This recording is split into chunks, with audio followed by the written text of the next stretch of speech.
Hello, Spoon River Valley students, families, and friends. 2020 has certainly shaped up to a year that none of us imagined. A year ago, I don't think any of us thought we were in for anywhere near what we got. This year has been about finding new ways to do things that we've done for a long time and do so safely. We want to wish all of you a very Merry Christmas. And this year we'd like to share a story. 'Twas the night before Christmas, when all through the house not a creature was stirring, not even a mouse.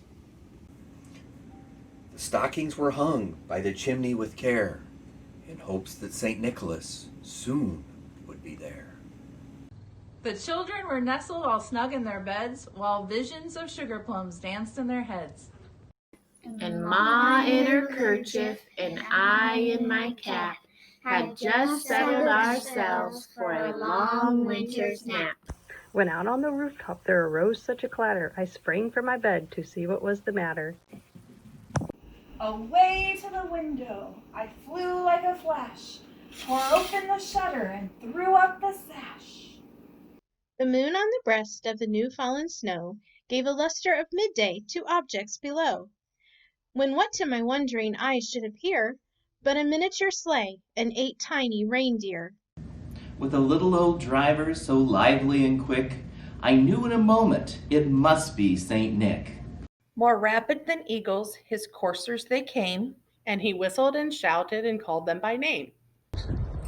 On Dasher, on Dancer, on Prancer and Vixen, on Comet, on Cupid, on Donner and Blitzen, to the top of the porch, to the top of the wall. Now dash away all! As dry leaves but before the wild hurricane fly, when they meet with an obstacle, mount to the sky. So up to the housetop the coursers they flew, with their sleigh full of toys, and St. Nicholas too. And then in a twinkling I heard on the roof the prancing and pawing of each little hoof. As I drew in my head and I was turning around, down the chimney St. Nicholas came with a bound. He was dressed all in fur from his head to his foot, and his clothes were all tarnished with ashes and soot. A bundle of toys he had flung on his back, and he looked like a peddler just opening his pack. His eyes, how they twinkled, his dimples, how merry. His cheeks were like roses, his nose like a cherry. His droll little mouth drawn up like a bow, and the beard on his chin was as white as the snow. The stump of a pipe he held tight with his teeth, and the smoke it encircled his head like a wreath. He had a broad face and a little round belly that shook when he laughed like a bowl full of jelly. He was chubby and plump, a right jolly old elf, and I laughed when I saw him, in spite of myself. A wink of his eye and a nod of his head soon gave me to know I had nothing to dread.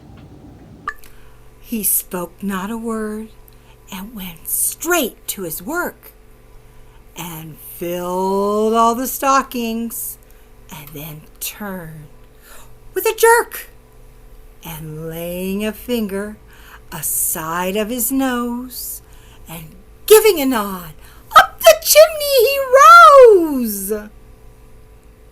He sprang to his sleigh, to his team gave a whistle, and away they all flew like the down of a thistle. And I heard him exclaim, ere he drove out of sight, Merry Christmas to all, and to all a good night.